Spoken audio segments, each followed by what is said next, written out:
Hey, what's going on? So, hasn't been very long since my last squirrel, although my last squirrel was completely unplanned, so, there's no schedule of these things.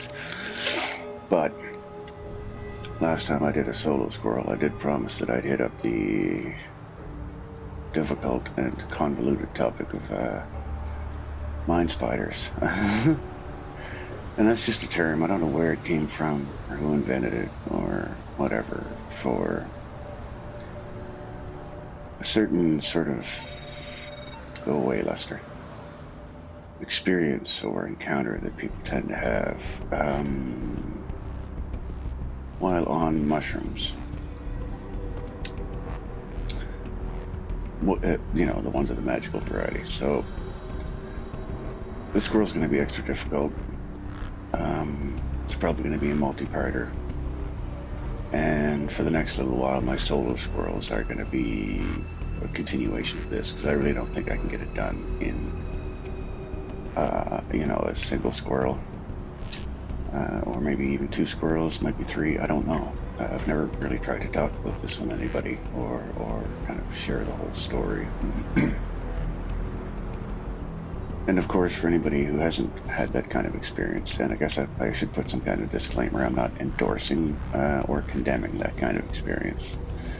I do believe that everyone's body and their mind is theirs, and they should have the freedom to do with it as they please, and explore reality in whatever manner they please, and use whatever tools and knowledge that they can along the way.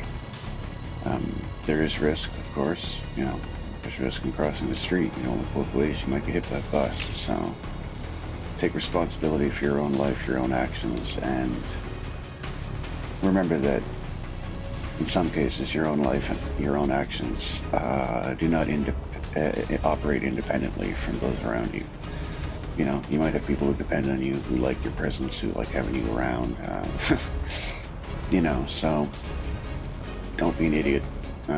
You'll be fine. Do your research, prepare yourself. Don't do anything you're not... Actually, I was going to say don't do anything you're not comfortable doing, but sometimes stepping out of your comfort zone is exactly what you need.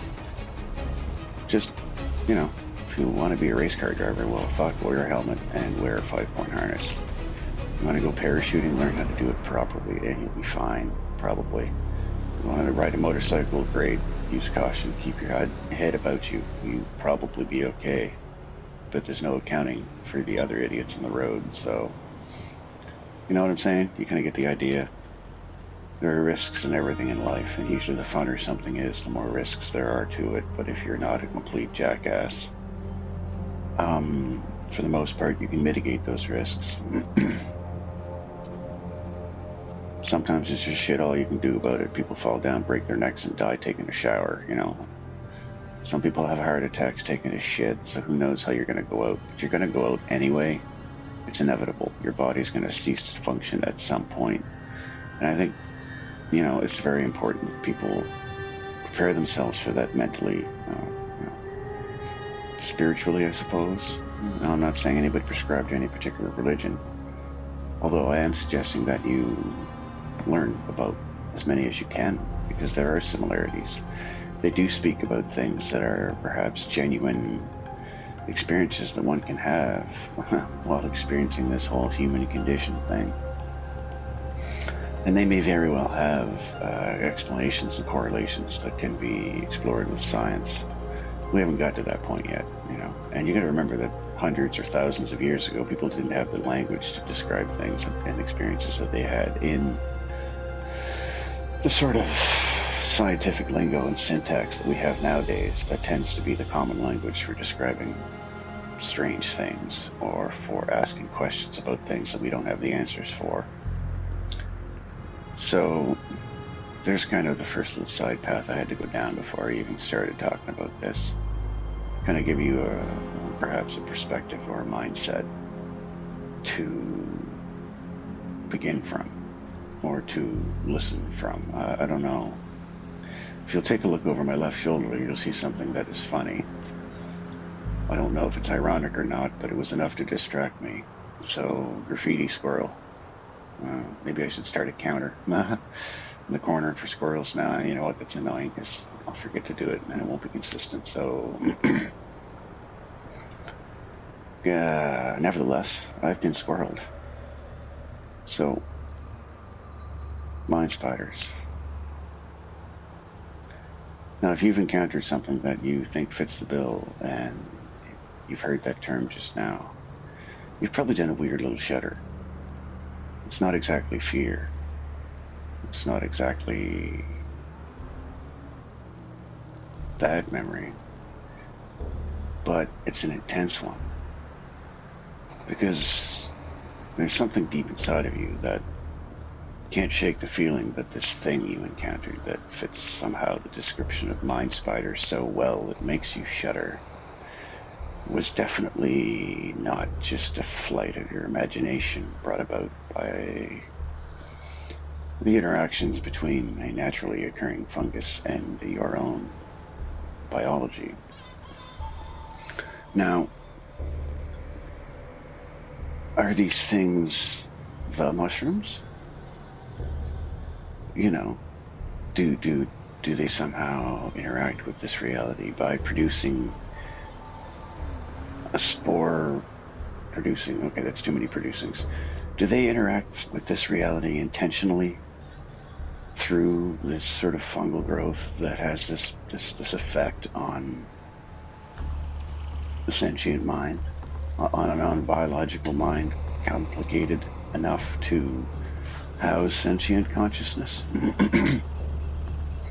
Is it intentional on their part to perhaps randomly encounter other minds and communicate or learn from them?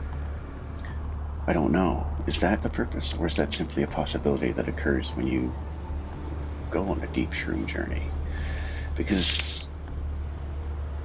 there is a sinister undertone, but it's only sinister from our perspective, because you kind of have to understand the mushrooms in order to perhaps understand some of the feelings that you have, some of the things that might cause you fear, or give you what many might call, quote unquote, the fear. And it comes from a very real place, and most people don't know exactly where that is. They just know that it happens. It's my theory, or at least from my perspective and from my experience, that that feeling is in a way legitimate. And here's how I came by that sort of theory. Generally, at least when I'm on mushrooms, I like to go places that are dark, cool, quiet, or perhaps with some kind of chilled out music, or music that allows me to kind of go into a trance state and has vibes that are harmonic and melodic.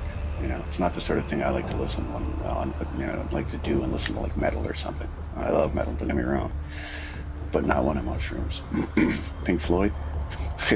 Sounds stereotyped, but it's because of the Pink Floyd song that I had this entire experience ultimately. So they got some serious shit going on. They know their business. Damn it. Pink Floyd Squirrel. I'm just gonna stand here and watch the water go by. That'll settle me down. Oh yeah. Sinister undertones. So here's the thing about mushrooms. They like dark, damp, cold places. They tend to like ultraviolet light.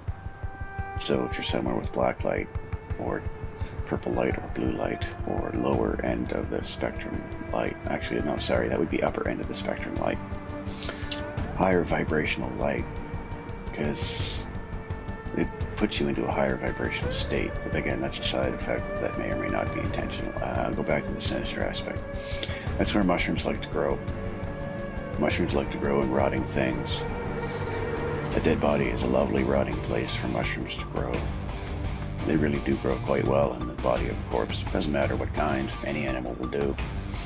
Generally in the wild, the mushroom, the fruiting body, the part you see sticking above the ground, looks kind of like the things that Mario collects. That's just the fruiting body. That's the part that sticks up above the ground. Beneath the ground, there is a web of kind of filaments that connect like a very large area. Some single fungi, have been known to cover acres or hundreds of miles with this underground connected of fibers. And the curious thing is they grow in the same structural pattern as the neurons in our brain, and also the same general physical structure as the distribution of dark matter in the universe. So there's something for your brain to chew on. I'm not going to get into that, or I'll never get out of it. It's a bottomless squirrel.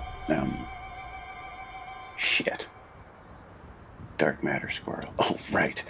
So generally, to reproduce or to spread, the mushrooms in the wild will get eaten by something, and that thing will either eat too many and go on the trip of its fucking lifetime and then die somewhere, probably somewhere dark and cold and quiet, because that animal will want to go somewhere dark and cold and quiet and curl up there. And if it dies, then the spores grow in an environment that they're content in, and the mushroom gets bigger or goes farther or whatever. And even perhaps if you don't die, if you just make, well, you're still going to want to go to some place like that. And if you live in nature, well, you're probably going to wind up needing to take a shit at some point the next day. You're going to have the most amazing crap of your life, and it's probably going to have mushroom spores in it. So either way, you've dropped spores in an environment that's probably going to be amenable to the existence of mushrooms. So win-win for them. As a side note, if you happen to be a higher level of consciousness, you're not like a raccoon or a bear, who may be conscious in their own way, but not to the point where perhaps the mushrooms could have a conversation with them in it. And I'm not talking about using lips and mouth and blah, blah, blah. I mean, they don't talk that way. It's straight brain to brain, and it can be a little bit hard to handle sometimes, especially considering the kinds of imagery that our brain might supplant upon these things in order for us to perceive them. So, because I think perhaps the way I perceive them, I can see definitely why they could be called mind spiders, whatever these things are that you can potentially interact with when you do shrooms. And the thing to know about them is if they are the shrooms or not is almost irrelevant, but they're cold. They don't emote. They don't have emotions the way human beings understand emotions. You're not going to feel friendliness or love or anger or malice or anything. Just complete cold detachment by this thing that is so beyond kind of the normal comprehension, kind of sort of beyond the normal experience, that most people would react naturally with fear and confusion. That's completely understandable. Fuck. Shit. Well, alright, I went down that tunnel. Kind of forgot. Right. I'm gonna backstep a bit, because I have to start the story at the beginning, or I'll get so lost. So I was talking about the dark side of shrooms. And that kind of ties in nicely to the beginning for me when I started. So I guess the method with which I imbibe them is almost pointless. I'm not going to try and describe it, because then it may seem like I'm endorsing it or trying to teach people how to do it. But let's put it this way. I was about 180 pounds at the time. And I had 6 grams of the dried fungus. I took 3, waited an hour and a half, I think, maybe 2 hours, and took 3 more. Not wanting to, overdo it right away. The difference being is I had taken smaller doses up until that point, and I understood, that with my mass and stuff, I would reach a point where I had enough and didn't need any more. So I'd come to the amount that I had by careful trial and a consideration for my own safety. So, wear your seatbelt, kids. Okay. So, I'd taken my mushrooms, and I was just sitting downstairs with one of my roommates was there, just watching TV, whatever. I started to get jittery. Started to get antsy and uncomfortable.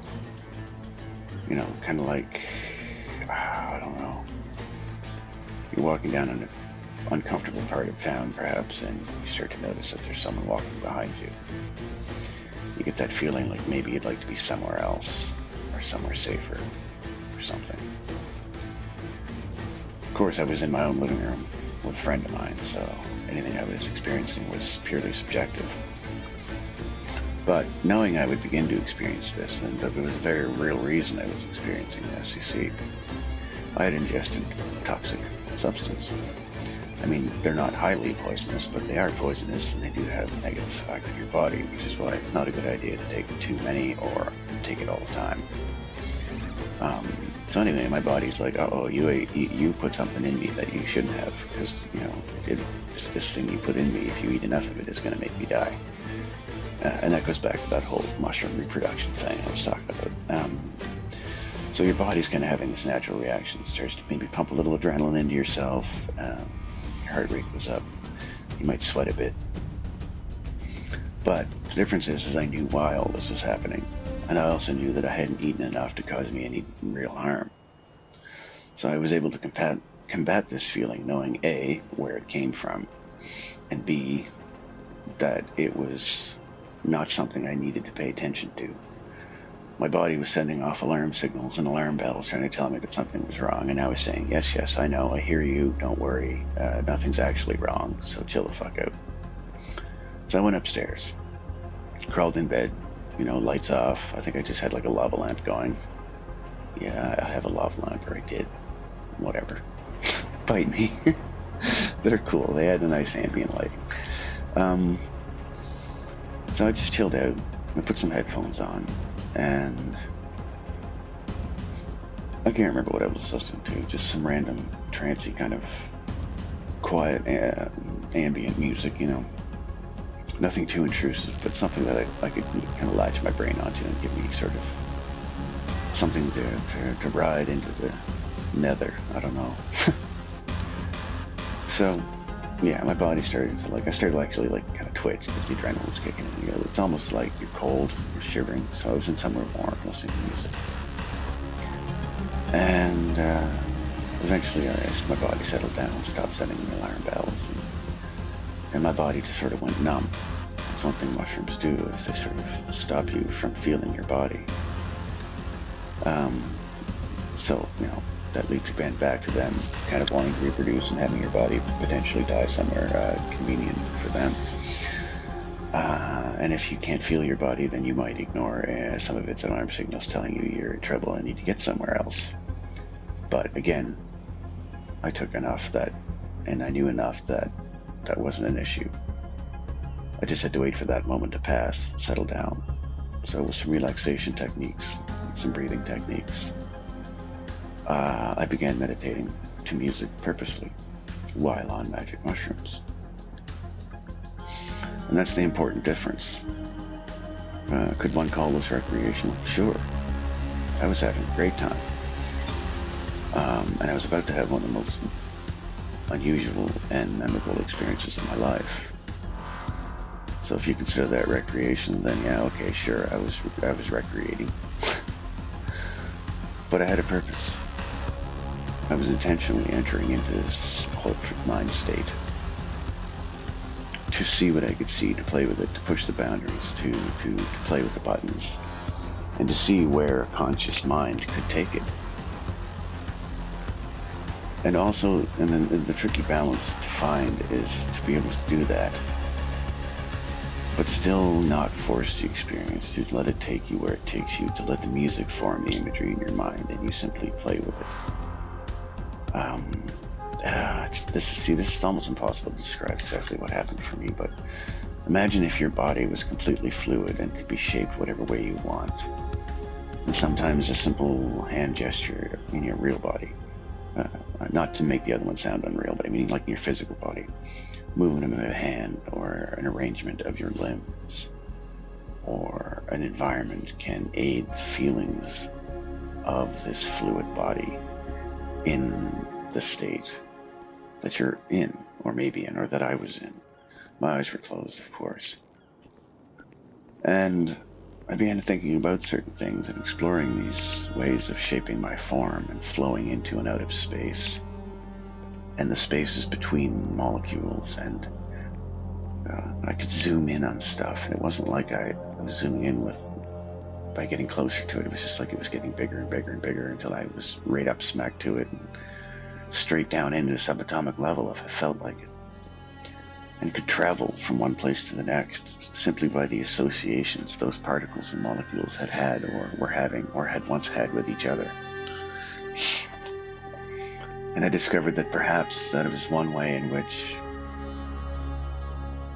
our dreams are influenced. And there's a phenomenon that I was reading about, where if you're in a dream and you're lucid and you focus on a particular thing for too long, the dream will always change. And it happened to me pretty regular, including looking at my hands, which is one of the ways, I can tell if I am dreaming. I look at my hands, they start to change after I stare at them too long, get all weird or whatever.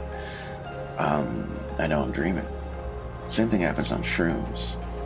Keeps your eyes moving around, nothing's that weird. But you stop and stare at something for long enough and you'll find yourself looking at something that looks like nothing like what you started looking at. You'll find yourself transported to another world of I don't know if it's imagination or if it's legitimate perception sometimes. I think it's a bit of both. Not being forced to experience reality in a certain way by being in a body, because our body only has a hard limit to its, bandwidth of experience. But out of body, your bandwidth of experience depends on the vibration of your energy body, your vibrational state, and being brought up into a higher vibrational state, into a higher energetic state by a number of things, by perhaps the music you're listening to, by the adrenaline in your body, by the excitement, by the mushrooms you've taken. I believe perhaps kind of boosts you up into a frequency range where you can interact with other consciousnesses that perhaps might be completely imperceivable to you, where you're simply walking around in your everyday body, seeing things from the everyday, normal, narrow bandwidth that your body allows you to. Oh, Jesus. Okay, that was just a preamble. I've gone into some sort of strange existential squirrel, stuck stumbling in a circle on the end of a bridge. Oh, there's some kind of message in that, I'm sure. I'm about to cross some kind of threshold. Alright, let's go across the bridge then. Cross the threshold. Threshold squirrel. Don't know how long this squirrel is. It's got to be fairly long so far. I'm going to keep it going a little bit longer, but we're getting close to the wrapping up of this one, because I did the preamble. I'm going to get into the actual experience shortly. But let's just say that with the music, and with me taking my thoughts places and letting them just go where they might, I wound up in a reality that seemed familiar. The details now were foggy, although the general experience has stayed with me. Visually, it was tainted, or perhaps flavored or overlaid by what was going on in my life, which was me writing Little Gods at the time, playing through the Mass Effect trilogy, playing GTA 4. So it was a mixture of those things, a supernatural sort of Mass Effect. I may have been a bit of a gangster, I don't know. But after a while, I had been existing in this other reality for a long time, and it began to solidify. It began to become so rich with detail that it completely eclipsed the reality that I'd come from, within which I was a truck driver who lived in a duplex with some friends and was in my bedroom on mushrooms listening to music. And I spent so much time in this other alternate place, being this other version of myself. And it was different enough, and it was in a different enough time scale that I don't know if it was in a galaxy a long time ago, a galaxy far away in a long time, whatever the fuck the Star Wars thing, or if it was in the future, or if it was in a parallel dimension, or if it was all just a flight of fancy, complete cerebral bullshit that just fell out of my head. But it felt realer than that. whether it was a construct of my mind, whether it was me coexisting with other consciousnesses and we were cohabitating in a universe that was made up of our perceptions. I don't know. But I do know that I was there for a long time. And I'm not talking like, oh, I was there for an hour or so, I laid in my bedroom. I'm talking like time in the world in which I was laying in my bed was irrelevant and no longer connected to the experience I was having. I had a connection of single memories of going to bed, waking up, living a daily life in this admittedly crazy futuristic reality with supernatural elements. But the point is I went to bed, I woke up, I had this life, I had friends, people that I had conversations with. I remembered what happened the day before. I had tasks to do in my general day. I mean, they were, a bit more interesting than going to a job, like we have in our world. I may have been a starship captain, with biotic abilities or whatever the hell it was. But nevertheless, it was a continual, connected, linear experience in a completely other life, a completely other persona, a completely other reality. And I was there for weeks, a month, I don't know. Long enough that when something finally brought me back to the world in which I'd fallen asleep or tripped out on my bed, I woke up and I looked at the ceiling, I looked around my bedroom, kind of looked at, myself, and for a few moments I had no fucking idea where I was. I wasn't sure if I was dreaming. I was just like, shit, if this is a lucid dream, it's a damn good one, because this sure feels pretty damn real. And then, fairly quickly, I don't know how quickly it cut. Could have been 10 minutes, could have been 10 seconds, could have been 10 milliseconds. I have no idea. I came to the realization, oh shit, I'm in that reality. I'm in the reality where I'm a truck driver and I took some shrooms and went upstairs in my bedroom. And it was a shock to me to realize that this reality still existed, that I hadn't just completely left it behind for that other one, because I gotta admit, that other one was better than this one. I've met some interesting souls, and I will continue to meet and re-meet many of the interesting minds and consciousnesses that I've met in my journeys. So if you are one of those minds and consciousnesses who exists in this reality, well, don't take that as a What the shit do you think you're doing? I didn't mean it. You done too? Come on. I'm just trying to talk here. I've got a machine gun, so... okay, random sidewalk squirrel.